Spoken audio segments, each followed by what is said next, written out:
ਸਭ ਨੂੰ ਜੈ ਮਸੀਹ ਦੀ। ਜੈ ਮਸੀਹ ਦੀ। ਜੈ ਮਸੀਹ ਦੀ। ਹਾਂਜੀ, ਆਪਾਂ ਇਕਬਾਲ ਜੀ ਆਪਾਂ ਬਾਈਬਲ ਸਟੱਡੀ ਸ਼ੁਰੂ ਕੀਤੀ ਹੋਈ ਆ। ਆਪਾਂ ਬੁੱਕ ਆਫ ਰੈਵਲੇਸ਼ਨ ਪ੍ਰਕਾਸ਼ ਦੀ ਪੋਥੀ ਉਹਦੀਆਂ ਆਪਣੇ 21ਵੇਂ ਦੀ 9 ਤੇ 10ਵੀਂ ਆਇਤ ਆਪਾਂ ਕੀਤੀ ਹੋਈ ਹੈ ਸ਼ੁਰੂ ਦੇ। ਆਪਾਂ ਨਵੇਂ ਜਰੂਸਲਮ ਦੇ ਟੌਪਿਕ ਤੇ ਗੱਲ ਕਰ ਰਹੇ ਹਾਂ ਜੀ। ਉਹਦੇ ਤੇ ਹੀ ਅਸੀਂ ਡਿਟੇਲ ਜਾ ਰਹੇ ਹਾਂ ਤਾਂ ਕਿ ਕਿਸੇ ਕਿਸਮ ਦੀ ਬਿਆਨ ਕਰਦੇ ਹਾਂ ਜਾਂ ਅਸੀਂ ਕਿਸੇ ਨੂੰ ਸਿਖਾਉਣ ਦੇ ਵਿੱਚ ਗਲਤੀ ਨਾ ਕਰਦੇ। ਤੇ ਇੱਕ ਰਿਕਾਰਡਿੰਗ ਹੋ ਗਈ, ਇਹ ਦੂਸਰੀ ਰਿਕਾਰਡਿੰਗ ਹੈਗੀ ਆ। ਆਪਾਂ ਦੇਖ ਰਹੇ ਹਾਂ ਜੀ ਨਵਾਂ ਜਰੂਸਲਮ ਕੀ ਆ, ਕੌਣ ਹੈ, ਕਿਹਨਾਂ ਨੂੰ ਕਿਹਾ ਗਿਆ ਆ, ਉਹਦੇ ਵਿੱਚ ਕੌਣ ਕੌਣ ਹੋਏਗਾ। ਹਾਂਜੀ, ਪ੍ਰੇਜ਼ ਦ ਲਾਰਡ। ਸੋ ਇਹਦੇ ਵਿੱਚ ਆਪਾਂ ਦੂਜਾ ਪੁਆਇੰਟ ਇਸੇ ਸਿਲਸਿਲੇ 'ਚ ਵੇਖਦੇ ਹਾਂ ਔਰ ਇਹ ਕਲੀਅਰ ਹੋਣਾ ਬੜਾ ਜ਼ਰੂਰੀ ਹੈ ਤਾਂ ਕਿ ਅਸੀਂ ਸਹੀ ਤਾਲੀਮ ਲੋਕਾਂ ਤੱਕ ਪਹੁੰਚਾ ਸਕੀਏ। ਤੇ ਉਹ ਦੂਸਰਾ ਸਵਾਲ ਇਹ ਉੱਠਦਾ ਹੈ ਜਿਹੜਾ ਅਸੀਂ ਕੋਲੋਂ ਹੀ ਕਰਕੇ ਜਵਾਬ ਇਸ ਲਈ ਦੇ ਰਹੇ ਹਾਂ ਕਿ ਇਹ ਸਾਨੂੰ ਸਭ ਤੋਂ ਪਹਿਲੇ ਪਤਾ ਹੋਣਾ ਚਾਹੀਦਾ ਫਿਰ ਸਾਰਿਆਂ ਨੂੰ ਵਚਨ ਦੇ ਮੁਤਾਬਿਕ ਕਿ ਕੀ ਜਿਹੜੀ ਪ੍ਰਭੂ ਯਿਸੂ ਮਸੀਹ ਦੀ ਦੁਲਹਨ ਹੈ, ਬ੍ਰਾਈਡ ਜਿਹੜੀ ਹੈ, ਉਹ ਖਾਲੀ ਸਿਰਫ ਨਏ ਨੇਮ ਦੀ ਕਲੀਸਿਆ ਹੀ ਹੈ, ਚਰਚ ਹੈ। ਸੋ ਇਹਦੇ ਲਈ ਜਦੋਂ ਅਸੀਂ ਅਬਰਾਨੀਆਂ ਹਿਬਰੂ ਚੈਪਟਰ 11 verses 8 to 16 and 40 ਵਰਸ ਨੂੰ ਪੜ੍ਹਨੇ ਆ ਤੇ ਫਿਰ ਸਾਨੂੰ ਪਤਾ ਲੱਗਦਾ ਕਿ ਖਾਲੀ ਕਲੀਸਿਆ ਹੀ ਨਹੀਂ ਹੈ। ਸੋ ਇਹਦੇ ਵਿੱਚ ਦੇਖ ਲਓ ਸ਼ਾਇਦ ਚਲੋ ਅਬਰਾਨੀਆਂ 11 ਦੀ 40 ਪੜ੍ਹ ਦਿਓ, ਕੋਈ ਗੱਲ ਨਹੀਂ, ਠੀਕ ਹੈ। 8 ਤੋਂ 16 ਪਰ ਸਾਨੂੰ ਸਾਰਿਆਂ ਨੂੰ ਪੜ੍ਹਨੀਆਂ ਹੈਗੀਆਂ ਨੇ, ਠੀਕ ਹੈ, ਤਾਂ ਸਾਨੂੰ ਇਸ ਗੱਲ ਦੀ ਸਮਝ ਆਏਗੀ। ਠੀਕ ਹੈ, ਅਸੀਂ ਥੋੜਾ ਫਾਸਟ ਜਾ ਰਹੇ ਹਾਂ ਤਾਂ ਕਿ ਮੈਕਸਿਮਮ ਇਨਫੋਰਮੇਸ਼ਨ ਵਚਨ ਦੀ ਤੁਹਾਡੇ ਤੱਕ ਪਹੁੰਚਾ ਸਕੀਏ। ਸਾਡੇ ਕੋਲ ਕੋਈ ਨਹੀਂ ਜੇ ਨਾਲੇਜ ਜੇ ਕਿ ਬੰਦਾ ਕਹੇ ਕਿ ਭਾਈ ਬੱਲੇ ਬੱਲੇ ਬੜੇ ਰੈਵਲੇਸ਼ਨ ਆਈ ਜੇ ਪ੍ਰਭੂ ਦਾ ਜ਼ਿੰਦਾ ਵਚਨ ਤੇ ਇਹਦਾ ਲਿਖਾਰੀ ਜੇ ਪਵਿੱਤਰ ਆਤਮਾ। ਜਦੋਂ ਅਸੀਂ ਆਪਣੇ ਆਪ ਨੂੰ ਅਧੀਨ ਕਰ ਦਿੰਦੇ ਹਾਂ, ਪਵਿੱਤਰ ਆਤਮਾ ਮਦਦ ਕਰਦਾ ਹੈ ਤੇ ਵਚਨ ਦੇ ਵਿੱਚੋਂ ਹੀ ਉਹ ਦੱਸਦਾ ਹੈ। ਜੀ ਬਿਲਕੁਲ ਜੀ। ਤੇ ਆਪਾਂ ਕਿਹੜਾ ਪੜ੍ਹੀਏ ਜੀ? ਅਬਰਾਨੀਓ 11 ਦੀ 8 ਤੋਂ 16 ਮਹੀਨਾ ਪਰ 40 ਆਇਤ ਜਿਹੜੀ ਹੈ ਉਹ ਪੜ੍ਹ ਦਿਓ। ਹਾਂਜੀ ਜੀ ਜੀ। ਮਤਲਬ ਇਹ ਥੋੜ੍ਹਾ ਜਿਹਾ ਸਾਨੂੰ ਸਟਾਰਟ ਮਿਲ ਜਾਏ, ਮਤਲਬ ਜਿਹਦੇ ਨਾਲ ਇਹ ਪਤਾ ਲੱਗ ਜਾਏ ਕਿ ਖਾਲੀ ਚਰਚ ਹੀ ਯਿਸੂ ਦੀ ਦੁਲਹਨ ਨਹੀਂ ਬਲਕਿ ਪੁਰਾਣੇ ਨੇਮ ਦੇ ਸੰਤ ਵੀ ਨੇ। ਹਾਂਜੀ, ਆਪਾਂ ਪੜ੍ਹਦੇ ਹਾਂ ਜੀ ਅਬਰਾਨੀਆਂ 11 ਦੀ 40 ਹਿਬਰੂ ਚੈਪਟਰ 11 ਵਰਸ 40। ਹਾਂਜੀ, ਉਹਦੇ ਵਿੱਚ ਲਿਖਿਆ ਹੈ, ਸਾਡੇ ਲਈ ਪਰਮੇਸ਼ਰ ਕੋਲ ਇੱਕ ਉੱਤਮ ਯੋਜਨਾ ਸੀ ਅਤੇ ਉਸ ਅਨੁਸਾਰ ਉਹ ਚਾਹੁੰਦਾ ਸੀ ਕਿ ਉਹ ਸਾਡੇ ਨਾਲ ਹੀ ਪੂਰਨਤਾ ਪ੍ਰਾਪਤ ਕਰਨ। ਇਹ ਪੁਰਾਣੇ ਨੇਮ ਦੇ ਸੰਤਾਂ ਦੇ ਲਈ ਕਿਹਾ ਗਿਆ। ਹਾਂਜੀ। ਸੋ ਇੱਥੇ ਅਸੀਂ ਵੇਖਦੇ ਹਾਂ ਕਿ ਇਹ ਜਿਹੜੇ ਸੰਤ ਨੇ, ਸੇਂਟ, ਇਹ ਹਾਬਲ ਤੋਂ ਲੈ ਕੇ ਨਏ ਨੇਮ ਦੇ ਜਿਹੜੇ ਸੰਤਾਂ ਤੱਕ ਸਾਰੇ ਇਸ ਸ਼ਹਿਰ ਦੇ ਉਹਨਾਂ ਲਈ ਇਹ ਵਾਅਦਾ ਹੋਇਆ ਹੈ, ਪ੍ਰੋਮਿਸ ਹੋਇਆ ਹੈ। ਕਿਉਂ ਜੇ ਇਹ ਸਾਰੇ ਸੰਤ ਜਿਹੜੇ ਨੇ ਨਏ ਯਰੂਸ਼ਲਮ ਦੇ ਵਿੱਚ ਐਂਟਰ ਹੋਣਗੇ, ਠੀਕ ਹੈ, ਤੇ ਉਹਨਾਂ 'ਚ ਰਹਿਣਗੇ, ਇਸ ਲਈ ਉਹ ਵੀ ਮਸੀਹ ਦੀ ਦੁਲਹਨ ਜਾਂ ਵੋਟੀ ਜਾਂ ਕੀ ਕਹਿ ਲਓ ਬੀਵੀ ਕਹਿ ਲਓ। ਹੁਣ ਨਾਲ ਹੀ ਅਗਲਾ ਸਵਾਲ ਵੀ ਥੋੜਾ ਜਿਹਾ ਇਹਨੂੰ ਖੋਲ੍ਹਦੇ ਜਾਈਏ ਕਿ ਇਹ ਜਿਹੜੇ ਚਰਚ ਹੈ, ਨਏ ਐਦਨਾਮਾ ਜਾਂ ਨਏ ਨੇਮ ਦੇ ਜਿਹੜੇ ਬਿਲੀਵਰਸ ਨੇ ਜਾਂ ਵਿਸ਼ਵਾਸੀ ਜਿਹੜੇ ਨੇ, ਉਹਨਾਂ ਦਾ ਵਿਆਹ ਪ੍ਰਭੂ ਯਿਸੂ ਮਸੀਹ ਦੇ ਨਾਲ ਹੋ ਗਿਆ ਹੈ ਨਾ। ਇਹਨੂੰ ਵੀ ਕਲੀਅਰ ਕਰ ਲਈਏ। ਸੋ ਪੁਰਾਣੇ ਨੇਮ ਦੇ ਮੁਤਾਬਿਕ ਜਿੰਜ ਅਸੀਂ ਇਹ ਵੇਖਿਆ ਕਿ ਪਰਮੇਸ਼ਵਰ ਦੀ ਇਸਰਾਈਲ ਕੌਮ ਦੇ ਨਾਲ ਸ਼ਾਦੀ ਹੋ ਗਈ ਹੈ, ਜਿਹੜੇ ਕਿ ਅਸੀਂ ਹਵਾਲੇ ਪੜ੍ਹੇ ਨੇ। ਤੇ ਜਦੋਂ ਅਸੀਂ ਇਹਨੂੰ ਵਚਨ ਦੀ ਆਤਮਾ ਦੇ ਵਿੱਚ ਵੇਖਦੇ ਹਾਂ ਜਾਂ ਕਲਾਮ ਦੀ ਰੂਹ ਨਾਲ ਇਹਨੂੰ ਵੇਖਦੇ ਹਾਂ, ਤੇ ਜਿਵੇਂ ਪੁਰਾਣੇ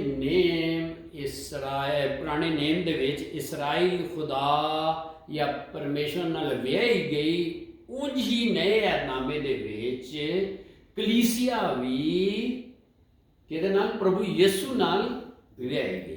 ਹੁਣ ਇਹਦੇ ਪ੍ਰੂਫਸ ਇਹ ਕਿਸ ਤਰ੍ਹਾਂ ਹੋਏਗਾ? ਸਵਾਲ ਹੋ ਸਕਦਾ ਬਈ ਇਹਨੂੰ ਸਾਬਤ ਕਰੋ। ਸੋ ਕੁਝ ਪ੍ਰੂਵਸ ਅਸੀਂ ਵਚਨ ਵਿੱਚੋਂ ਦੇਖਾਂਗੇ। ਨੰਬਰ 1 ਕਿ ਪ੍ਰਭੂ ਯਿਸੂ ਮਸੀਹ ਨੇ ਜਦੋਂ ਉਹ ਇਸ ਸੰਸਾਰ ਵਿੱਚ ਖਿਦਮਤ ਕਰ ਰਹੇ ਸਨ ਤੇ ਜਦੋਂ ਫਕੀ ਤੇ ਫਰੀਸੀ ਆਏ ਬ੍ਰਦਰ ਜੀ ਤੇ ਯਹੂਨਾ ਦੇ ਸ਼ਾਗਿਰਦ ਆਏ, ਉਹਨਾਂ ਆਖਿਆ ਉਹ ਤੇਰੇ ਚੇਲੇ ਤੇ ਬਰਤ ਨਹੀਂ ਰੱਖਦੇ, ਰੋਜ਼ਾ ਨਹੀਂ ਰੱਖਦੇ, ਫਾਸਟ ਨਹੀਂ ਕਰਦੇ।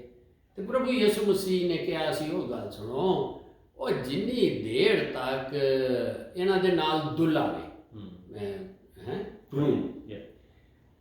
ਇਹ ਕਿਉਂ ਰੋਜ਼ਾ ਰੱਖਣਗੇ। ਸੋ ਪ੍ਰਭੂ ਯਿਸੂ ਮਸੀਹ ਨੇ ਪਹਿਲੇ ਹੀ ਇਸ ਗੱਲ ਨੂੰ ਆਪਣੇ ਮੂੰਹ ਡਿਕਲੇਅਰ ਕਰ ਦਿੱਤਾ ਔਰ ਅਸੀਂ ਵੇਖਨੇ ਆ ਕਿ ਜਿਨ੍ਹਾਂ ਦੇ ਸਾਹਮਣੇ ਇਹ ਗੱਲ ਉਹਨਾਂ ਨੂੰ ਕਰ ਰਿਹਾ ਉਹਦੇ ਚੇਲੇ ਸਨ ਤੇ ਇਹ ਜਿਹੜੇ ਚੇਲੇ ਨੇ ਇਹ ਇਥੋਂ ਹੀ ਚਰਚ ਦੀ ਸ਼ੁਰੂਆਤ ਹੋਈ।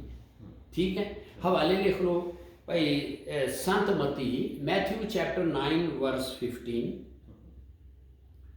ਠੀਕ ਹੈ, ਥੋੜਾ ਰਿਪੀਟ ਕਰ ਮਤੀ 9 ਦੀ 15। ਸੋ mark chapter 2 verse 19 and 20।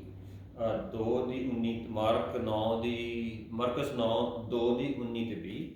So Luke chapter 5 ਵਰਸ 34 ਤੇ 35 ਦੇ ਵਿੱਚ ਇਹ ਸੇਮ ਹੀ ਵਾਕਿਆ ਪ੍ਰਭੂ ਯਿਸੂ ਮਸੀਹ ਨੇ ਇਹ ਦੱਸ ਦਿੱਤਾ ਹੈ ਕਿ ਮੈਂ ਦੁਲਾਵਾਂ ਤੇ ਮੇਰਾ ਚਰਚ ਜਿਹੜਾ ਹੈ ਉਹ ਦੁਲਹਨ ਹੈਗੀ ਹੈ। ਸੋ ਹੁਣ ਜਿਨ੍ਹਾਂ ਦੇ ਦਰਮਿਆਨ ਇਹ ਗੱਲ ਕੀਤੀ ਗਈ ਹੈ ਸੋ ਉਹ ਜਿਹੜੇ ਨੇ ਉਹ ਉੱਥੋਂ ਹੀ ਅਸੀਂ ਵੇਖਦੇ ਹਾਂ ਕਿ ਪਹਿਲੀ ਕਲੀਸਿਆ ਬਣੀ ਤੇ ਜਦੋਂ ਪਹਿਲੀ ਕਲੀਸਿਆ ਦਾ ਪ੍ਰਭੂ ਯਿਸੂ ਮਸੀਹ ਲਾੜਾ ਜਾਂ ਦੁੱਲਾ ਠਹਿਰਿਆ ਤੇ ਬਾਕੀ ਸਾਰੇ ਵੀ ਬਲੀਵਰਸ ਦਾ ਦੁੱਲਾ ਹੀ ਉਹ ਇੱਕ ਮੌਕੇ ਉੱਤੇ ਨਾ ਯਹੂਨਾ 17 ਦੇ ਵਿੱਚ ਬੜੀ ਲੰਮੀ ਦੁਆ ਹੋਈ ਹੈ ਪ੍ਰਭੂ ਯਿਸੂ ਮਸੀਹ ਨੇ ਕੀਤੀ ਹੈ ਤੇ ਚੇਲਿਆਂ ਨੂੰ ਕਹਿ ਰਿਹਾ ਤੇ ਨਾਲ ਹੀ ਪਿਤਾ ਨੂੰ ਕਹਿ ਰਿਹਾ ਕਿ ਇਹ ਗੱਲ ਸਿਰਫ ਮੈਂ ਚੇਲਿਆਂ ਨਾਲ ਨਹੀਂ ਕਰ ਰਿਹਾ, ਇਹ ਜਿਹੜੇ ਇਹਨਾਂ ਦੇ ਵਸੀਲੇ ਨਾਲ ਮੇਰੇ ਦੇ ਵਿਸ਼ਵਾਸ ਲਿਆਣਗੇ ਤੇ ਜਿਹੜੇ ਉਹਨਾਂ ਦੇ ਨਾਲ ਵਸੀਲੇ ਦੇ ਨਾਲ ਲਿਆਣਗੇ ਇਹ ਵਰਸ ਤੇ ਪੜ੍ਹ ਦਿਓ ਭਾਈ ਜੀ।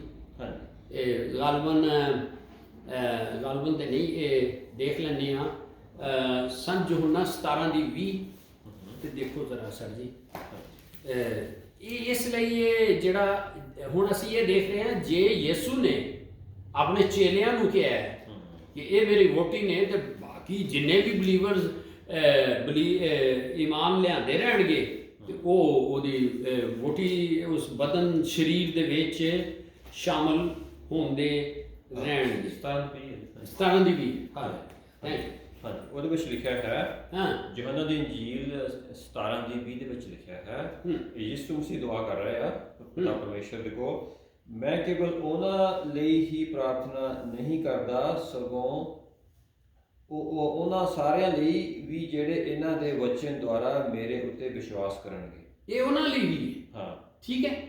ਅੱਛਾ, ਇੱਕ ਹੋਰ ਗੱਲ ਹੈ, ਚਲੋ ਯਹੋਨਾ ਤੁਸੀਂ ਖੋਲਿਆ 3 ਪਾਰਟ ਜਾਂ ਜੌਨ ਚੈਪਟਰ 3 ਵਰਸ 29 ਦੇ ਵਿੱਚ ਇਹ ਯਹੋਨਾ ਜਿਹੜਾ ਹੈ ਲੇਖਕ ਜਿਹੜਾ ਹੈਗਾ ਯਿਸੂ ਦਾ ਚੇਲਾ ਜਾਂ ਅਪੋਸਲ ਹੈ, ਉਹ ਮਸੀਹ ਦੀ ਦੁਲਹਨ ਦੇ ਮੁਤਲਕ ਕੁਝ ਕਹਿ ਰਿਹਾ ਹੈ ਕਿ ਨਏ ਲੋਕ ਵੀ ਉਹਦੀ ਦੁਲਹਨ ਸ਼ਾਮਲ ਹੋਣਗੇ। ਥੋੜਾ ਜਿਹਾ ਪੜ੍ਹ ਦੇਣਾ ਬ్రో ਜੀ, ਕਿਹੜਾ ਪੜ੍ਹ ਰਹੇ? ਹਾਂਜੀ, ਯਹੋਨਾ ਦੀ ਇੰਜੀਲ 3 ਦਾ 29। ਹਾਂਜੀ, ਜੌਨ 3:29। ਸੋ ਅਸੀਂ ਇਹ ਵੇਖ ਰਹੇ ਹਾਂ ਕਿ ਖਾਲੀ ਚਰਚ ਹੀ ਨਹੀਂ ਬਲਕਿ ਉਹ ਵਿਸ਼ਵਾਸੀ ਤੇ ਪੁਰਾਣੇ ਨੇਮ ਦੇ ਸੰਤ ਵੀ ਅੱਗੇ ਦੇਖਾਂਗੇ ਕਿ ਕਿੰਝ ਉਹ ਨਵੇਂ ਨੇਮ ਦੀ ਟੀਚਿੰਗ ਉੱਤੇ ਚੱਲਣਗੇ ਤੇ ਉਹ ਵੀ ਦੁਲਹਨ ਕਹਿਲਾਉਣਗੇ ਜੀ।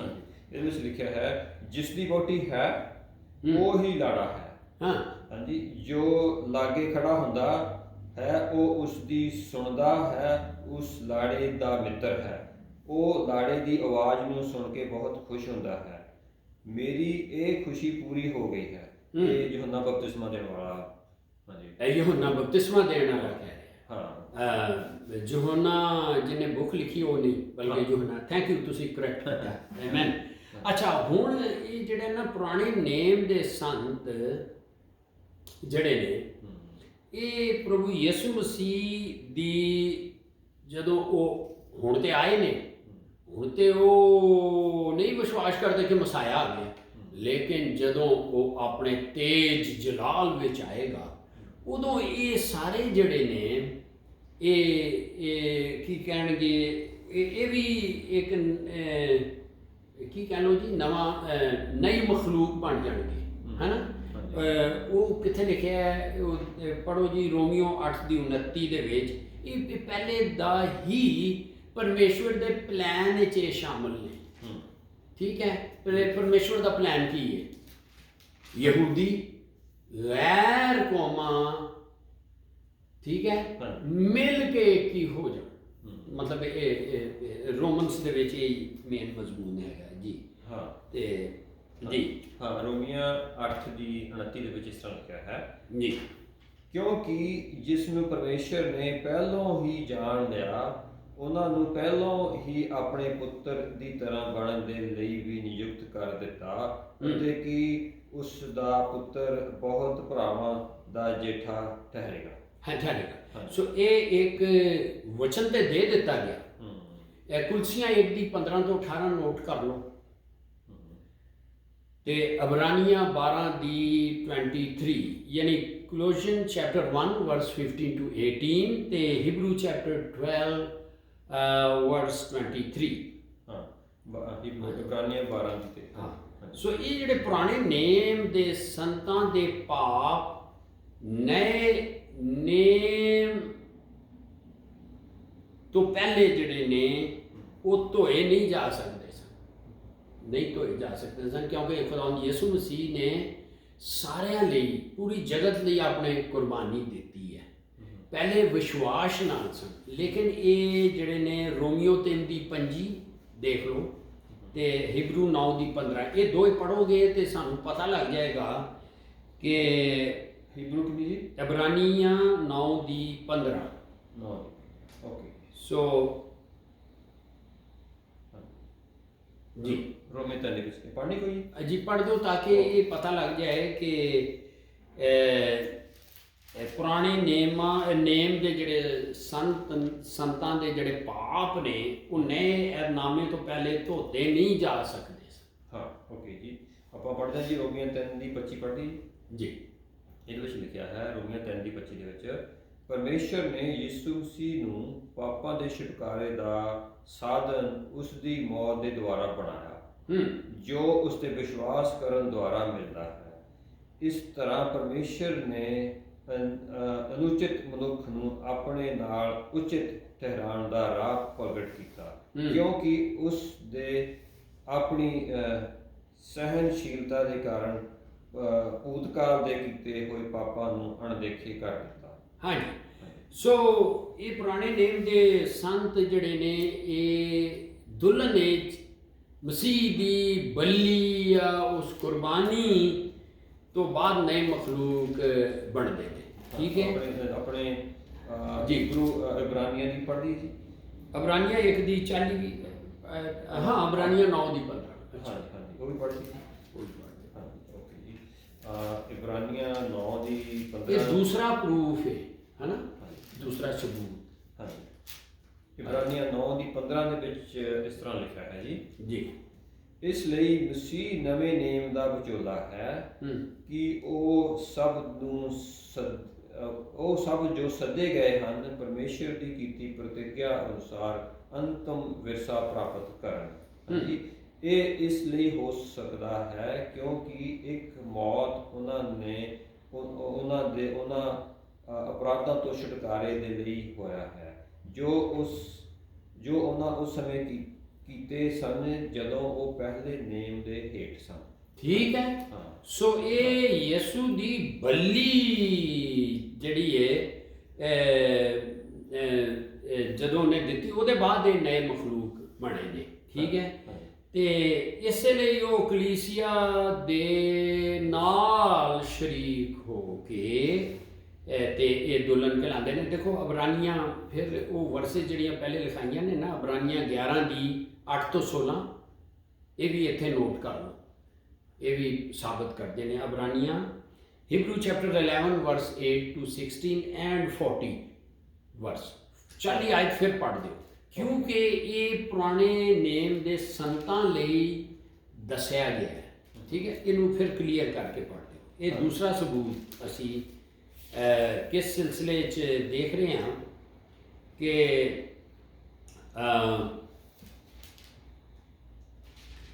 ਜੀ ਹਾਂ ਆਪਾਂ ਉਹ ਉਹ ਤਾਂ ਆਪਾਂ ਪੜ੍ਹੀ ਸੀ, ਆਪਾਂ 8 ਤੋਂ 16 ਪੜ੍ਹਦੀ ਉਹਦੇ ਵਿੱਚ ਇਬਰਾਨੀ हाँ जी, क्योंकि पढ़ दो ठीक है।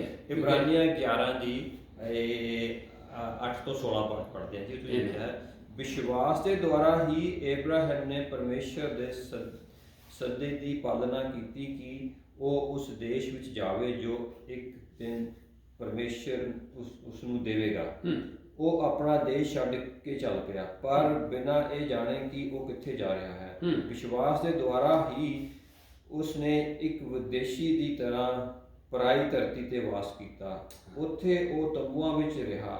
ਇਸ ਤਰ੍ਹਾਂ ਨਿਕਾਹ ਅਤੇ ਇਸ ਤਰ੍ਹਾਂ ਇਜ਼ਹਾਕ ਅਤੇ ਯਕੂਬ ਰਹੇ, ਜਿਸ ਨਾਲ ਪਰਮੇਸ਼ਰ ਨੇ ਉਸੇ ਵਾਲੀ ਪ੍ਰਤਿਗਿਆ ਕੀਤੀ ਸੀ, ਕਿਉਂਕਿ ਇਬਰਾਹਿਮ ਨੂੰ ਦੀ ਅੱਖ ਉਸ ਨਗਰ ਤੇ, ਹਾਂਜੀ ਇੱਥੇ ਗੱਲ ਹੈ, ਕਿਹੜਾ ਨਗਰ ਹੈ? ਨਇਆ ਯਰੂਸ਼ਲਮ। ਹਾਂਜੀ, ਇਬਰਾਹਿਮ ਦੀ ਅੱਖ ਉਸ ਨਗਰ ਤੇ ਲੱਗੀ ਹੋਈ ਸੀ ਜਿਸ ਦੀਆਂ ਨੀਆਂ ਅਸਲੀ ਹਨ ਅਤੇ ਜਿਸ ਦਾ ਨਕਸ਼ਾ ਨਵੀਸ ਅਤੇ ਬਣਾਉਣ ਵਾਲਾ ਪਰਮੇਸ਼ਰ ਸੀ। ਦੇਖੋ ਹਾਂਜੀ, ਇਹ ਉਹਨਾਂ ਨੂੰ ਜੇ ਅਸੀਂ ਦੇਖਿਆ ਕਿ ਉਹਨਾਂ ਨੂੰ ਦੱਸਿਆ ਕੀ ਬਾਤ ਹੈ, ਇਹ ਨਿਗਾਹਾਂ ਉੱਥੇ ਹੀ ਨੇ। ਲੇਕਿਨ ਤੁਹਾਨੂੰ ਪਤਾ ਹੈ, ਇਹ ਜਦੋਂ ਇਜ਼ਾਕ ਨੂੰ ਕੁਰਬਾਨ ਕਰਨ ਲੱਗਾ ਤੇ ਪ੍ਰਭੂ ਯਿਸੂ ਮਸੀਹ ਉੱਥੇ ਪ੍ਰਗਟ ਹੋਏ ਸਨ ਕੋਹੇ ਮੂਰੀਆ ਦੇ ਵਿੱਚ। ਫਿਰ ਉੱਥੇ ਉਹਦੇ ਅੱਗੇ 3 ਨਜ਼ਾਰੇ ਖੁੱਲੇ ਨੇ। ਉਹ ਟਾਪਕ ਅਲੱਗ ਹੈ ਕਿ ਆਏਗਾ ਤੇਰੀ ਨਸਲ 'ਚ ਹੋਏਗਾ, ਤੇ ਉਹ ਜਿਹੜਾ ਸੀ ਉਹਨੂੰ ਦੱਸਿਆ ਗਿਆ ਕਿ ਮੈਂ ਇਸ ਲਈ ਤੇਰੇ ਪੁੱਤਰ ਉੱਤੇ ਛੁਰੀ ਚਲਾਉਣ ਨਹੀਂ ਦਿੱਤੀ। ਇੱਕ ਆਏਗਾ ਲੇਲਾ, ਯੂਹੰਨਾ ਬਪਤਿਸਮਾ ਦੇਣ ਪ੍ਰਭੂ ਯਿਸੂ ਮਸੀਹ ਗੁਜ਼ਰੇ ਸਨ ਤੇ ਯੂਹੰਨਾ ਕੋਲ ਦੋਸ਼ ਚੇਲੇ ਸਨ ਖਲੋਤੇ ਉਹਦੇ ਹੀ। ਤੂੰ ਕਹਿਣ ਲੱਗਾ ਉਹ ਵੇਖੋ ਪਰਮੇਸ਼ਵਰ ਦਾ ਲੇਲਾ ਜਿਹੜਾ ਦੁਨੀਆ ਦੇ ਪਾਪ ਚੁੱਕੀ ਜਾਂਦਾ ਹੈ। ਇਹ ਚੀਜ਼ ਉੱਥੇ ਇਜ਼ਹਾਕ ਨੂੰ ਛੱਡ ਕੇ ਇੱਕ ਲੇਲਾ ਜਿਹੜਾ ਨਾ ਉਹ ਝਾੜੀਆਂ 'ਚ ਫਸਿਆ, ਉੱਥੇ ਉਹਦੇ ਤੇ ਇਹ ਰੈਵਲੇਸ਼ਨ ਖੁੱਲ ਗਿਆ ਸੀ ਕਿ ਆਏਗਾ ਇੱਕ ਲੇਲਾ। ਠੀਕ ਹੈ, ਸੋ ਇਹਦੇ ਜ਼ਿਆਦਾ ਨਹੀਂ ਗੱਲ ਕਰਾਂਗੇ ਪਲੀਜ਼, ਸੌਰੀ ਮੇਰੇ ਕੋਲ ਰਹਿਣ ਨਹੀਂ ਹੋਇਆ। ਤੇ 3 ਪ੍ਰਕਾਸ਼ ਵਿਜ਼ਨ ਖੁੱਲੇ ਸਨ, ਉਹ ਫਿਰ ਕਿਧਰ ਬਾਅਦ ਵਿੱਚ ਕਰਾਂਗੇ, ਫਿਰ ਇੱਥੇ ਟਾਈਮ ਲੱਗ ਜਾਣਾ। ਹਾਲੇਲੂਇਆ। ਇਸ ਲਈ ਉਹ ਕੀ ਕਰੀਏ, ਇਸ ਲਈ ਉਹ ਯਹੂਦੀ ਕਹਿਣ ਲੱਗੇ ਉਹ ਸਾਡਾ ਪਿਓ ਇਬਰਾਹਿਮ ਨੇ। ਉਹਨੇ ਕਿਹਾ ਓਏ ਇਸ ਤੋਂ ਪਹਿਲੇ ਕਿ ਇਬਰਾਹਿਮ ਪੈਦਾ ਹੋਇਆ ਮੈਂ ਹਾਂ। ਉਹਨਾਂ ਕਿਹਾ ਤੇਰੀ ਉਮਰ ਤੇ 50 ਸਾਲ ਵੀ ਨਹੀਂ ਹੈ। ਉਹ ਕਹਿੰਦਾ ਮੇਰਾ ਦਿਨ ਦੇਖ ਕੇ ਖੁਸ਼ ਹੋਇਆ। ਮੇਰਾ ਦਿਨ ਦੇਖ ਕੇ, ਕਿਹੜਾ ਦਿਨ? ਉਹ ਕੋਈ ਮੂਰੀਆ ਉੱਤੇ, ਉਹ ਬੜਾ ਖੁਸ਼ ਹੋਇਆ। ਕੀ ਬਾਤ ਹੈ ਸਰ, ਸੌਰੀ ਮੈਂ ਮਾਫ ਕਰਨਾ ਉਹਨੂੰ। ਨਹੀਂ ਕੋਈ ਹਾਂ, ਬਸ ਇਹ ਇੱਥੇ ਆਪਣੇ ਉਹ ਨਕਸ਼ਾ ਨਵੀਸ ਕਹਿੰਦੇ ਪਰਮੇਸ਼ਰ ਖੁਦ ਸੀ। ਹਾਂਜੀ, ਬਾਕੀ ਲਿਖਿਆ ਵਿਸ਼ਵਾਸ ਦੁਆਰਾ ਹੀ ਇਹ ਸਾਰਾ ਨੇ ਜੋ ਬਾਂਝ ਸੀ ਅਤੇ ਉਮਰ ਵਿੱਚ ਵੀ ਬਹੁਤ ਵਡੇਰੀ ਸੀ, ਗਰਭ ਧਾਰਨ ਦੀ ਸ਼ਕਤੀ ਪ੍ਰਾਪਤ ਕੀਤੀ, ਕਿਉਂਕਿ ਉਸ ਦੇ ਸਵੀਕਾਰ ਕਰ ਲਿਆ ਸੀ ਕਿ ਪ੍ਰਤਿਗਿਆ ਕਰਨ ਵਾਲਾ ਭਰੋਸੇਯੋਗ ਹੈ। ਹਾਂਜੀ, ਉਸੇ ਤਰ੍ਹਾਂ ਉਸ ਆਦਮੀ ਜੋ ਮਰੇ ਹੋਏ ਬਰਾਬਰ ਸੀ, ਆਕਾਸ਼ ਤੇ ਤਾਰਿਆਂ ਦੀ ਗਿਣਤੀ ਜਿੰਨੀ ਅਤੇ ਸਾਗਰ ਦੇ ਕੰਢੇ ਪਏ ਰੇਤ। ਇਬਰਾਹਿਮ ਜਿਹਦੇ ਵਿੱਚ ਔਲਾਦ ਪੈਦਾ ਕਰਨ ਦੀ ਤਾਕਤ ਹੀ ਨਹੀਂ ਸੀ, ਉਹ ਰੱਬ ਨੇ ਫਿਰ ਸੀਡ ਪਾਇਆ। ਹਾਲੇਲੂਇਆ। ਤਾਂ ਜਾ ਕੇ ਇਬਰਾਹਿਮ ਤੋਂ ਇਬਰਾਹਿਮ ਹੋਇਆ। ਹਾਲੇਲੂਇਆ। ਹਾਲੇਲੂਇਆ। ਸੋ ਇਹ ਅਸੀਂ ਤੇ ਤੀਸਰਾ ਪ੍ਰੂਫ ਜਿਹੜਾ ਹੈ ਨਾ ਉਹ ਇਹ ਵੇ ਕਿ ਇਬਰਾਨੀਆਂ 11 ਦੀ 40 ਜਿਹੜੀ ਤੁਸੀਂ ਆਲਰੇਡੀ ਹੈ, ਇਹ ਸਾਫ਼ ਬਿਆਨ ਕਰਦੀ ਹੈ ਕਿ ਪੁਰਾਣੇ ਨੇਮ ਦੇ ਸੰਤ ਨਏ ਨੇਮ ਦੇ ਸੰਤਾਂ ਤੋਂ ਬਗੈਰ, ਪ੍ਰਭੂ ਯਿਸੂ ਮਸੀਹ ਦੀ ਬਲੀ ਤੋਂ ਬਗੈਰ ਜਿਹੜੇ ਨੇ ਉਹ ਪਰਫੈਕਟ ਨਹੀਂ ਕੀਤੇ ਜਾ ਸਕਦੇ ਸਨ।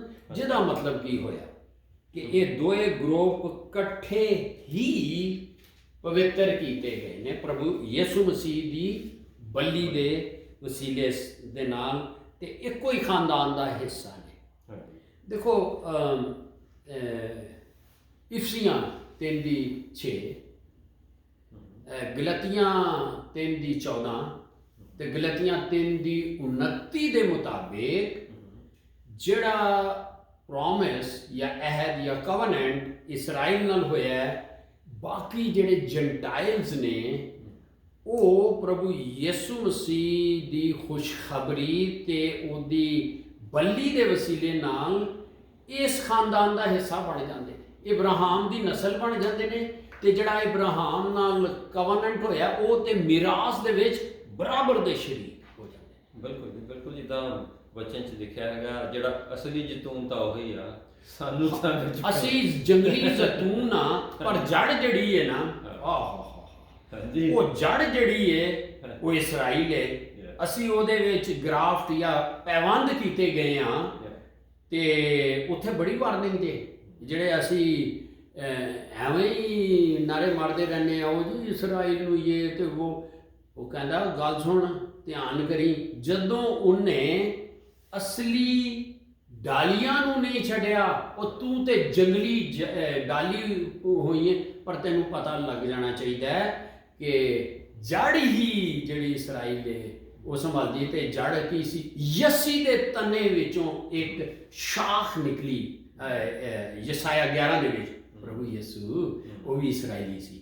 ਤੇ ਗੱਲ ਇਹ ਹੈ ਅਸੀਂ ਤੇ ਜੰਗਲੀ ਸਾਂ, ਤੇ ਅੱਜ ਨਾਰੇ ਮਾਰਦੇ ਫਿਰ ਰਹੇ। ਅਸੀਂ ਕਹੀਏ ਵੀ ਹੁਣ ਇਸਰਾਇਲ ਕੁਛ ਨਹੀਂ, ਅਸੀਂ ਸਾਰਾ ਉਹ ਕਹਿੰਦਾ ਉਹਨਾਂ ਨੂੰ ਨਹੀਂ ਛੱਡਿਆ, ਤੇ ਤੂੰ ਤੇ ਕਿਸੇ ਬਾਗ ਦੀ ਮੂਲੀ ਨਹੀਂ, ਤੈਨੂੰ ਤੇ ਕੱਢ ਦੇਣਾ।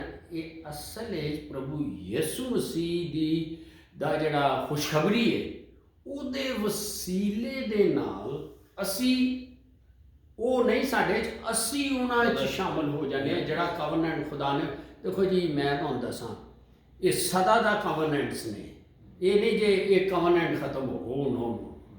ਸੋ ਸੌਰੀ, ਅੱਛਾ, ਸੋ ਆਪਾਂ ਇਹ ਦੇਖ ਰਹੇ ਸਾਂ ਕਿ ਇਹ ਚੌਥਾ ਪ੍ਰੂਫ ਕੀ ਹੈ ਕਿ ਪੁਰਾਣੇ ਨੇਮ ਦੇ ਜਿਹੜੇ ਸੰਤ ਨੇ, ਨੇਮ ਦੀ ਜਿਹੜੀ ਟਰਮਸ ਨੇ, ਉਹ ਟਰਮਸ ਤੇ ਪ੍ਰਭੂ ਯਿਸੂ ਦੀਆਂ ਨੇ ਨਾ, ਕੋਈ ਸਾਡੀਆਂ ਤੇ ਨਹੀਂ। ਇਸ ਲਈ ਅਸੀਂ ਐਵੇਂ ਵੱਡੇ ਨਾ ਬਣੀਏ। ਟਰਮਸ ਇਹ ਨੇ ਕਿ ਪ੍ਰਭੂ ਯਿਸੂ ਮਸੀਹ ਪਿਤਾ ਤੇ ਪਵਿੱਤਰ ਆਤਮਾ ਦੀ ਟਰਮਸ ਦੇ ਮੁਤਾਬਿਕ ਪਰਮੇਸ਼ਵਰ ਨਾਲ ਮਿਲਾਏ ਜਾਣਗੇ। ਉਹ ਤੇ ਵਾਅਦਾ ਤੇ ਹੋ ਗਿਆ, ਲੇਕਿਨ ਉਹ ਇਹਨੂੰ ਮਸਾਇਆ ਨੂੰ ਜਿੰਨੀ ਦੇਰ ਤੱਕ ਉਹਨੂੰ ਕਬੂਲ ਨਹੀਂ ਕਰਨਗੇ, ਮਸਾਇਆ ਕੌਣ ਹੈ? ਮਸੀਹ ਹੈ, ਉਨੀ ਦੇਰ ਤੱਕ ਉਹ ਨਹੀਂ ਹੋ ਸਕਦੇ। ਰੋਮੀਓ 3:25 ਸਰ ਜੀ, ਤੇ ਅਬਰਾਨੀਓ 9:15 ਜਿਹੜੀ ਆਲਰੇਡੀ ਮੇਰੇ ਖਿਆਲ ਅਸੀਂ ਸ਼ਾਇਦ ਪੜ੍ਹ ਵੀ ਲਈਆਂ ਨੇ। ਇਹ ਗੱਲ ਹੈ, ਇਹ ਜਿਹੜੇ ਨੇ ਨਾ ਪ੍ਰਭੂ ਯਿਸੂ ਮਸੀਹ ਦੇ ਮੁਖ ਦੀ ਗੱਲ ਇਹ ਵੇ, ਜਿਹੜਾ ਲਹੂ ਬਹਾਇਆ ਗਿਆ ਸਾਰੀ ਦੁਨੀਆ ਲਈ ਯਹੋਨਾ 3:16 ਦੇ ਮੁਤਾਬਿਕ, ਤੇ ਉਹਦੇ ਵਸੀਲੇ ਨਾਲ ਹੀ ਉਹ ਹਰ ਬੰਦਾ ਬਚਾਇਆ ਜਾਂਦਾ ਹੈ। ਠੀਕ ਹੈ। ਪਹਿਲਾ ਯਹੋਨਾ ਦੀ ਪੱਤਰੀ 1:7, ਪਹਿਲਾ ਯਹੋਨਾ ਦੀ ਪੱਤਰੀ 1 ਕਹਿ ਲਓ 9ਵੀਂ ਆਇਤ, ਤੇ ਪ੍ਰਭੂ ਯਿਸੂ ਮਸੀਹ ਦੇ ਬਸ ਫਰਕ ਇੰਨਾ ਹੀ ਹੈ ਬ੍ਰਦਰ ਜੀ ਕਿ ਫਰਕ ਇਹ ਵਕਤਾਂ ਦਾ, ਅਸੀਂ ਉਹ ਥੋੜਾ ਜਿਹਾ ਪਹਿਲੇ, ਅਸੀਂ ਬਾਅਦ ਵਿੱਚ, ਲੇਕਿਨ ਜੇ ਨਏ ਯਰੂਸ਼ਲਮ ਵਿੱਚ ਤੇ ਫਿਰ ਇਕੱਠੇ ਹੀ ਹੋਣਾ ਨਾ ਜੀ। ਸੋ ਹੁਣ ਸਿੱਧੀ ਗੱਲ ਹੈ ਕਿ ਪਰਮੇਸ਼ਵਰ ਦਾ ਵਿਆਹ ਬਾਈਬਲ ਦੱਸਦੀ ਹੈ ਇਸਰਾਈਲ ਨਾਲ ਹੋਇਆ, ਤੇ ਮਸੀਹ ਨੇ ਆਪਣਾ ਨੇਮ ਕਲੀਸਿਆ ਨਾਲ ਬੰਨ੍ਹ ਦਿੱਤਾ। ਇਸ ਲਈ ਇਹ ਪਿਤਾ ਪੁੱਤਰ ਤੇ ਪਵਿੱਤਰ ਆਤਮਾ ਇੱਕ ਨੇ, ਇਸ ਲਈ ਇਹ ਦੋਏ ਬਰਾਬਰ ਦੇ ਸ਼ਾਮਲ ਹੋ ਗਏ, ਯਾਨੀ ਅਸੀਂ ਉਹਨਾਂ ਦੇ ਨਾਲ ਉਸ ਪ੍ਰਤੀਕਿਰਿਆ ਜਾਂ ਉਸ ਦੇ ਨਾਲ ਹੋ ਗਏ। ਮਤੀ 26:28, ਲੂਕ ਮੈਥਿਊ ਚੈਪਟਰ 26 ਵਰਸ 28, ਤੇ ਮੁਕੱਦਸ ਲੂਕਾ ਉਹਦੀ 22:20, ਲੂਕ ਚੈਪਟਰ 22 ਵਰਸ 20, 1 ਕਰੰਥੀਅਨਸ ਚੈਪਟਰ 11, ਬਹੁਤ ਵਰਸਿਸ ਨੇ। ਇਹ ਇਸ ਲਈ ਨੇ ਕਿ ਜੋ ਅਸੀਂ ਕਹਿ ਰਹੇ ਹਾਂ ਉਹ ਵਚਨ ਕਹਿ ਰਿਹਾ। ਸੋ 1 ਕਰੰਥੀਅਨਸ ਚੈਪਟਰ 11 ਵਰਸ 17 to 30, ਪਹਿਲਾ ਕਰੰਥੀਆਂ 11:17 ਤੋਂ 30। ਸੋ 2 ਕਰੰਥੀਅਨਸ ਚੈਪਟਰ 3 ਵਰਸ 1 to 18, ਤੇ ਹਿਬਰੂ ਚੈਪਟਰ 7 ਵਰਸ 2, ਅਬਰਾਨੀਆਂ 7:22, ਤੇ ਫਿਰ ਵਰ ਜੀ ਹਿਬਰੂ ਚੈਪਟਰ 8 ਪਹਿਲੀ ਵਰਸ ਤੋਂ ਲੈ ਕੇ chapter 10 the 38 verse. So let me repeat it. Hebrew chapter 8 verse 1 to ਲੈ ਕੇ Hebrew chapter 10 verse 38 ਤੱਕ ਇਹ ਸਾਰੇ ਬਿਆਨ ਨੇ, ਠੀਕ ਹੈ। ਸੋ Hebrew chapter 12 verse 24, ਅਬਰਾਨੀਆਂ 12 ਦੀ 24 ਦੇ ਵਿੱਚ, ਠੀਕ ਹੈ। ਇਹ ਚੌਥਾ ਪ੍ਰੂਫ ਹੈ। ਸੋ ਪੰਜਵਾਂ ਪ੍ਰੂਫ ਇਹ ਵੇ ਕਿ ਪਾਲੂਸ ਇਹ ਜਿਹੜੇ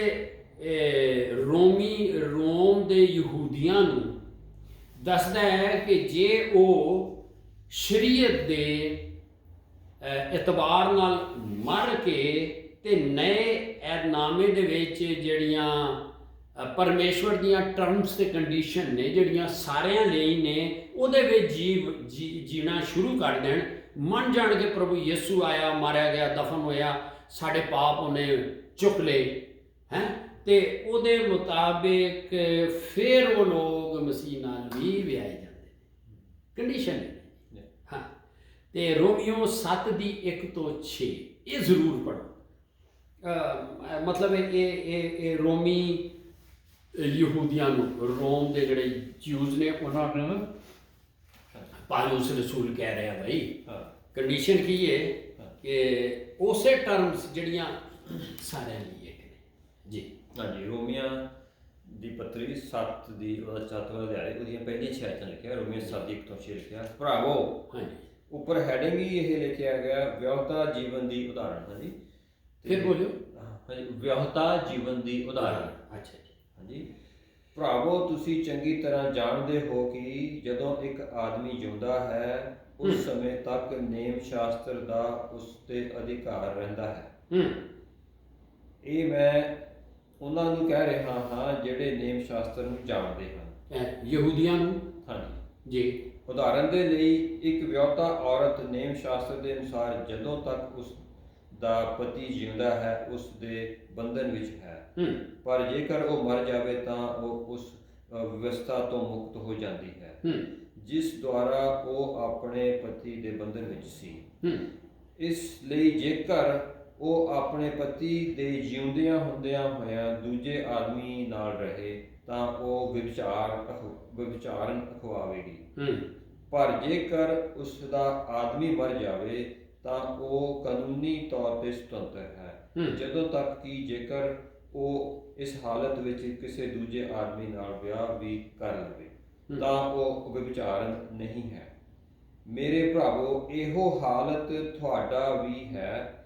ਤੁਸੀਂ ਵੀ ਜਿੱਥੋਂ ਤੱਕ ਨੇਮ ਸ਼ਾਸਤਰ ਦਾ ਸੰਬੰਧ ਹੈ ਮਰ ਚੁੱਕੇ ਹੋ।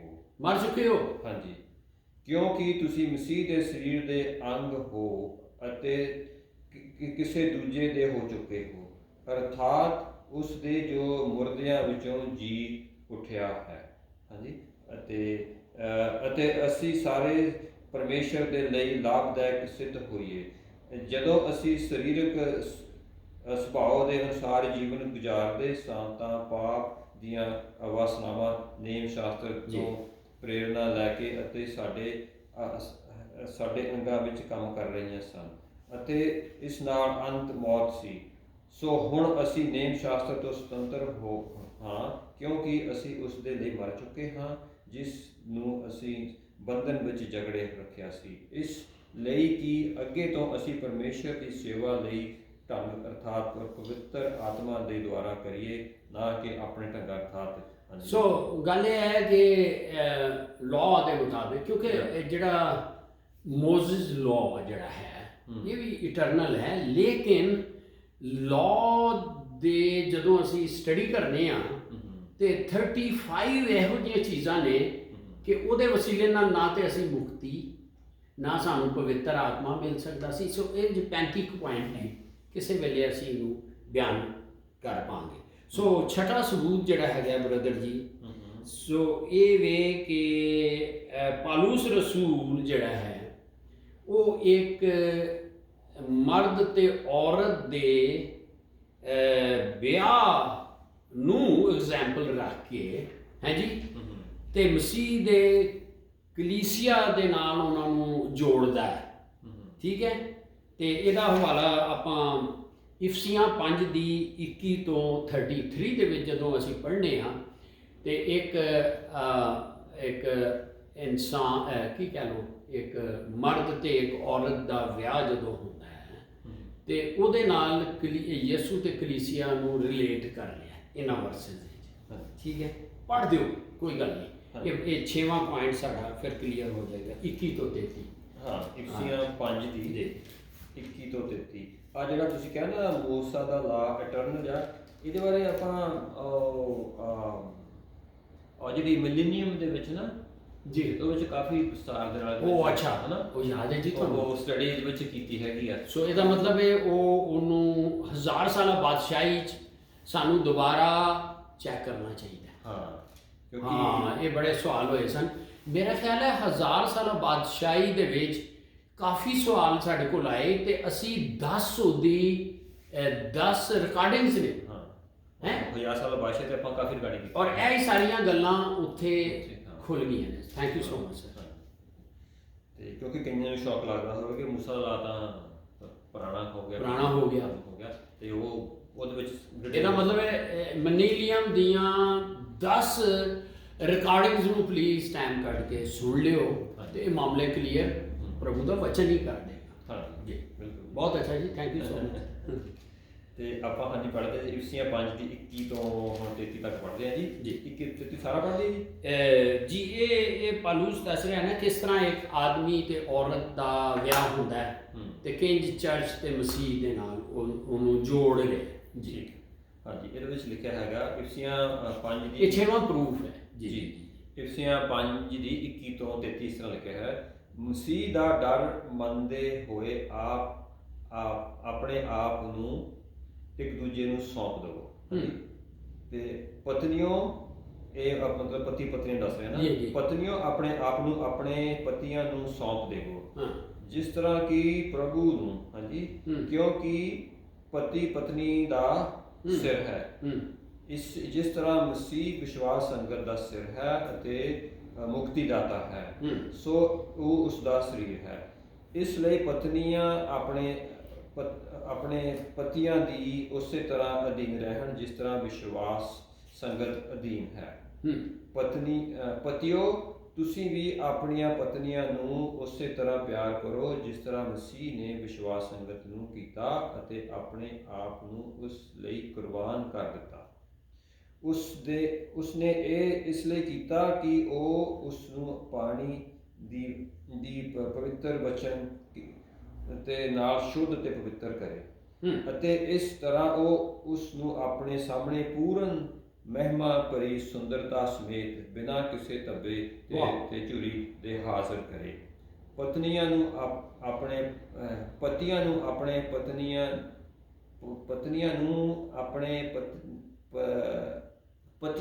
ਪਤਨੀਆਂ ਨੂੰ ਇਸ ਤਰ੍ਹਾਂ ਪਿਆਰ ਕਰਨਾ ਚਾਹੀਦਾ ਹੈ ਜਿਸ ਤਰ੍ਹਾਂ ਕਿ ਆਪਣੇ ਸਰੀਰ ਨਾਲ ਕਰਦੇ ਹਨ, ਕਿਉਂਕਿ ਜੇ ਕੋਈ ਆਪਣੇ ਪਤਨੀ ਨੂੰ ਪਿਆਰ ਕਰਦਾ ਹੈ ਉਹ ਅਸਲ ਵਿੱਚ ਆਪਣੇ ਆਪ ਨੂੰ ਪਿਆਰ ਕਰਦਾ ਹੈ। ਕੋਈ ਮਨੁੱਖ ਵੀ ਆਪਣੇ ਸਰੀਰ ਨੂੰ ਨਫ਼ਰਤ ਨਹੀਂ ਕਰ ਸਕਦਾ, ਸਗੋਂ ਉਹ ਉਸ ਦੀ ਇਸ ਤਰ੍ਹਾਂ ਨਾਲ ਪਾਲਣਾ ਕਰਦਾ ਹੈ ਜਿਸ ਤਰ੍ਹਾਂ ਮਸੀਹ ਵਿਸ਼ਵਾਸ ਸੰਗਤ ਦਾ ਕਰਦਾ ਹੈ। ਹਾਂਜੀ, ਕਿਉਂਕਿ ਅਸੀਂ ਵੀ ਉਸ ਦੇ ਸਰੀਰ ਦਾ ਅੰਗ ਹੈ। ਇਸੇ ਲਈ ਧਰਮ ਗ੍ਰੰਥ ਕਹਿੰਦਾ ਹੈ, ਆਦਮੀ ਕਿਸੇ ਕਾਰਨ ਆਪਣੇ ਮਾਤਾ ਪਿਤਾ ਨੂੰ ਛੱਡ ਕੇ ਆਪਣੀ ਪਤਨੀ ਨਾਲ ਜੁੜਿਆ ਰਹੇਗਾ ਅਤੇ ਇਸ ਤਰ੍ਹਾਂ ਉਹ ਦੋਵੇਂ ਇੱਕ ਰਹਿਣਗੇ।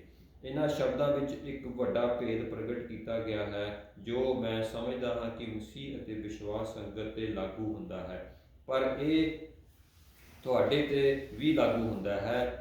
ਹਰ ਪਤੀ ਆਪਣੇ ਪਤਨੀ ਨੂੰ ਆਪਣੇ ਵਾਂਗ ਪਿਆਰ ਕਰੇ ਅਤੇ ਹਰ ਪਤਨੀ ਆਪਣੇ ਪਤੀ ਦਾ ਆਦਰ ਕਰੇ। ਸੋ ਇਹ 7ਵਾਂ ਅਸੀਂ ਜਲਦੀ ਦੇਖ ਰਹੇ ਹਾਂ ਕਿਉਂਕਿ ਟਾਈਮ ਨੂੰ ਦੇਖਣਾ ਹੈ ਕਿ ਇਹ 7ਵਾਂ ਇਹ ਵੇ ਕਿ ਮਸੀਹ ਖੁਦਾਵੰਦ ਜਦੋਂ ਅਸੈਂਡ ਹੋਏ, ਚੁੱਕੇ ਗਏ ਜੀ ਉੱਠਣ ਤੋਂ 40 ਦਿਨਾਂ ਬਾਅਦ ਸਵਰਗਾਂ ਤੇ ਗਏ ਤੇ ਉਹਨਾਂ ਨੇ ਇਹ ਗੱਲ ਰੀਅਲਾਈਜ਼ ਕੀਤੀ ਹੈਗਾ, ਉਹਨਾਂ ਨੂੰ ਪਤਾ ਸੀ ਉਦੋਂ ਤੋਂ ਉਹਨੇ ਜ਼ਮੀਨ ਦੇ ਜਿਹੜੇ ਇਮਾਨਦਾਰ ਸਨ ਨਾ ਉਹਨਾਂ ਨੂੰ ਦੁਲਹਨ ਕਿਹਾ ਹੈ। ਸੋ ਉਹਦੀ ਵਜ੍ਹਾ ਇਹ ਵੇ ਕਿ ਪ੍ਰਕਾਸ਼ ਦੀ ਪੋਥੀ 22 ਦੀ 16 ਤੇ 17 ਦੇ ਵਿੱਚ ਅਗਰ ਇਹ ਦੁਲਹਨ ਜਿਹੜੀ ਹੈ ਨਾ ਧਰਤੀ ਤੋਂ ਇਹ ਕਹਿ ਰਹੀ ਏ ਕਿ ਆਤਮਾ ਤੇ ਦੁਲਹਨ ਕਹਿੰਦੀ ਏ ਆ ਪ੍ਰਭੂ ਯਿਸੂ ਨੂੰ। ਇਹ ਵਰਸ ਪੜ੍ਹ ਦਿਓ ਜੀ। ਤੇ ਇਹ ਅਗਰ ਨਾ ਹੁੰਦੀ ਦੁਲਹਨ ਤੇ ਕਿਉਂ ਕਹਿੰਦੀ? ਹਾਲਾਂਕਿ ਧਰਤੀ ਤੋਂ ਉਹ ਕਹਿ ਰਹੀ ਏ ਆ ਹੈ ਤੇ ਮੁਫਤ ਲੈ, ਇਹ ਸਾਰਾ ਕੁਝ ਇਹ ਦੁਲਹਨ ਕਹਿ ਰਹੀ ਹੈ ਜੀ। ਜੀ ਜੀ ਜੀ ਹਾਂਜੀ, ਆਪਾਂ ਪੜ੍ਹਦੇ ਹਾਂ ਜੀ ਪ੍ਰਕਾਸ਼ ਦੀ ਪੋਥੀ ਮੁਕਾਸ਼ਵਾ ਬੁੱਕ ਆਫ ਰੈਵਲੇਸ਼ਨ 22 ਦੀ 16 ਤੇ 17 ਦੇ ਵਿੱਚ ਇਸ ਲਿਖਿਆ ਆਖਰੀ ਚੈਪਟਰ ਹੈ ਜੀ ਇਹਦਾ। ਉਹ 'ਚ ਲਿਖਿਆ ਹੈ, ਮੈਂ ਯਿਸੂ ਨੂੰ ਆਪ ਆਪਣਾ ਸਵਰਗਦੂਤ ਘੱਲ ਕੇ ਤੇਰੇ ਤੇ ਇੱਕ ਸਭ ਗੱਲਾਂ ਵਿਸ਼ਵਾਸ ਸੰਗਤ ਦੇ ਭਲੇ ਲਈ ਪ੍ਰਗਟ ਕੀਤੀਆਂ ਹਨ। ਹਾਂਜੀ, ਮੈਂ ਦਾਊਦ ਦੇ ਵੰਸ਼ ਤੇ 22 ਦੀ 16 ਤੇ 17। ਹਾਂਜੀ ਹਾਂਜੀ ਜੀ ਜੀ ਸੌਰੀ ਹਾਂਜੀ, ਮੈਂ ਦਾਊਦ ਦੇ ਵੰਸ਼ ਦਾ ਸੰਤਾਨ ਹਾਂ ਅਤੇ ਸਵੇਰ ਦਾ ਚਮਕਦਾ ਸਿਤਾਰਾ ਹਾਂ। ਪ੍ਰਕਾਸ਼ ਦੀ ਪੋਥੀ। ਹਾਂਜੀ ਜੀ ਹਾਂਜੀ। ਤੇ ਆਪਣੇ 17ਵੇਂ ਵਿੱਚ ਲਿਖਿਆ ਆਤਮਾ ਅਤੇ ਦੁਲਹਨ ਕਹਿ ਰਹੀ ਹੈ। ਆਤਮਾ ਤੇ ਦੁਲਹਨ ਇਹ ਧਰਤੀ ਤੇ। ਹਾਂਜੀ, ਆਤਮਾ ਤੇ ਦੁਲਹਨ ਕਹਿ ਰਹੀ ਹੈ ਆ, ਸਭ ਸੁਣਨ ਵਾਲੇ ਵੀ ਇਹ ਕਹਿਣ ਆ। ਇਹ ਸਭ ਜੋ ਤਿਹਾਏ ਹਨ ਆਉਣ ਅਤੇ ਆ ਕੇ ਜੋ ਇਸ ਦੇ ਚਾਹਵਾਨ ਹਨ ਜੀਵਨ ਦਾ ਪਾਣੀ ਮੁਫਤ ਲੈਣ। ਸੋ ਇਹ ਗੱਲ ਖੁਦਾਵੰਦ ਯਿਸੂ ਮਸੀਹ ਨੇ ਪਹਿਲੇ ਹੀ ਕਹਿ ਦਿੱਤੀ ਸੀ। ਸੋ 8ਵਾਂ ਸਬੂਤ ਇਹ ਵੀ ਕਿ ਨਏ ਏਧਨਾਮੇ 'ਚ ਇੱਕ ਹਵਾਲਾ ਨੋਟ ਕਰੋ, ਪਹਿਲਾ ਕਰੰਥੀਆਂ 16 ਦੀ 6 ਦੀ 17। ਫਸਟ ਕਰੰਥੀਆਂ ਚੈਪਟਰ 6 ਵਰਸ 17 ਦੇ ਵਿੱਚ ਇਹ ਜਿਹੜੇ ਵਿਸ਼ਵਾਸੀਆਂ ਨੂੰ ਪਰਮੇਸ਼ਵਰ ਪ੍ਰਭੂ ਦੇ ਨਾਲ ਮਿਲਾਉਣ ਦੇ ਬਾਰੇ 'ਚ ਬੜੀ ਗੱਲ ਕੀਤੀ ਗਈ ਹੈ। ਸੋ ਪੁਰਾਣੇ ਨੇਮ ਦੇ ਵਿੱਚ ਜਿਵੇਂ ਆਦਮੀ ਜਿਹੜੇ ਨੇ ਉਹ ਪਰਮੇਸ਼ਵਰ ਦੇ ਨਾਲ ਇੱਕ ਹੁੰਦੇ ਸਨ, ਜਿਸ ਤਰ੍ਹਾਂ ਕੋਈ ਵਿਆਹਿਆ ਗਿਆ। ਠੀਕ ਹੈ, ਇਹਦੇ ਹਵਾਲੇ ਨੋਟ ਕਰ ਲਓ। ਯਸਾਇਆ 56 ਦੀ 6 ਤੇ ਜਰਮਾਇਆ 50 ਦੀ 5। ਇਹ ਇੱਕ ਹੋਰ ਗੱਲ ਹੈ ਕਿ ਵਿਸ਼ਵਾਸੀਆਂ ਨੂੰ ਪ੍ਰਭੂ ਦੇ ਨਾਲ ਮਿਲਾਉਣ ਦੇ ਬਾਰੇ 'ਚ ਗੱਲ ਹੈਗੀ ਹੈ।